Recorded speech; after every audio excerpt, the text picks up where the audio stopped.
Hello team, welcome to another ATP Geopolitics video with myself, Jonathan MS Pearce. This is a Ukraine war breaking news update for the evening of the 14th of May 2025. And we are hearing that Vladimir Putin will not attend the peace talks in Turkey, according to the Kremlin. Now, this is incredibly important because it means that the United States has nowhere to go in terms of consequences for Russia. Putin did not adhere to a ceasefire. Then the United States, okay, well, we'll wait and see what happens with regard to in-person negotiations. Now, they are sending a team, and it's a hand-picked team, but Putin's not going to be there. And Zelenskyy said he is not going to negotiate unless Putin was going to be there. So my opinion is that the US should have nowhere to go. Now, we know that, unfortunately, Trump seems to be very weaselly when it comes to actually laying down some consequences on Russia.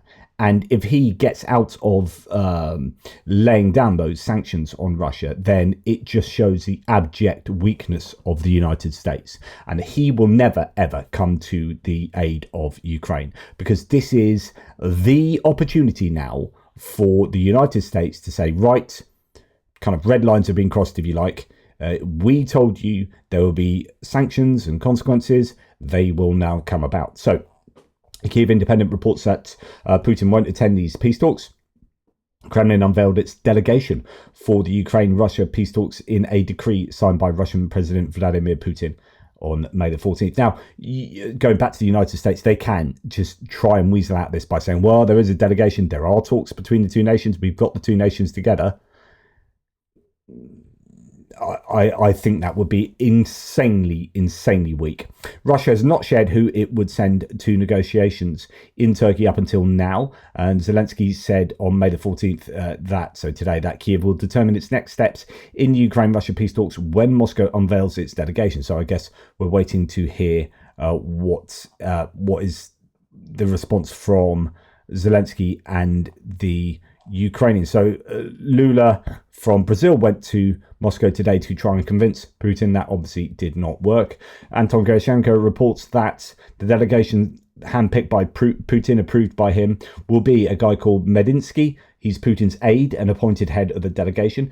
Galuzin, Deputy Foreign Minister of Russia, because we know that Lavrov will not be there. Kostyukov, the head of the main department of the General Staff of the Russian Armed Forces. And then we have Fomin, a Deputy Defense Minister of Russia. And there are also 4 experts who will take part in the negotiations as well. So no major figures. Lavrov's not going to be there. You've got no Gerasimov and Shoigu. You've got no Ushakin. You've got no Kirill Dmitriev. So I mean, this could be seen as a bit of a slur, a bit of an insult to Ukraine. So it's not only that Putin's not going to be there, but actually none of the big hitters are going to be there. None of the people they've sent to negotiations with the US previously. Now, this could be, if you were being really charitable to the Russians, it could be that, hey, they're just, dipping their toes in. They just start small and then move up to something more significant. Well, Ukraine have been saying, right, we want a 30-day ceasefire starting now. And, if in the absence of that, then I want to meet with Putin. So I think this is in stark contrast to what the desires of Ukraine, and indeed by extension Europe, and you should admit the US too.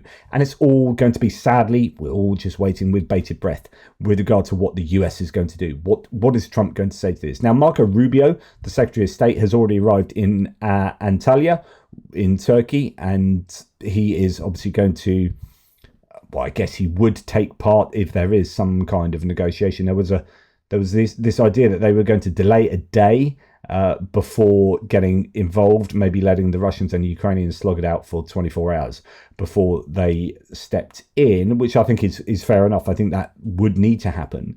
But with no Putin, it's going to be interesting to see where this now goes.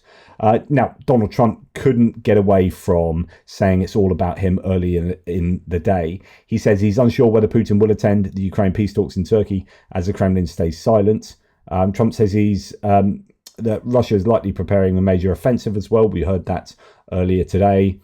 Trump needs to understand that Putin lies and blocks peace efforts. And that's what Zelenskyy said earlier, as I reported in my previous video. But he'd like me to be there, says Trump, and that's a possibility. I don't know that he would be there if I'm not there. We're going to find out. Of course, Trump has to say it's all about him. That's the way he operates. And so if Putin's not there, maybe he'll say, well, he's not there because I wasn't indicating I was going. But of course, you know, chicken and egg there. The end result is Putin's not going to be there. What will be the response of Europe? What will be the response of the United States? Europe has to stand strong and sanction the crap out of Russia and come, you know, true on, holds to what they initially threatened. But of course, the US needs to do that too. They were in on that, albeit by phone call.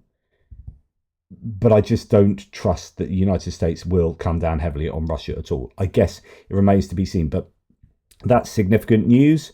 We'll have to listen what each side now says.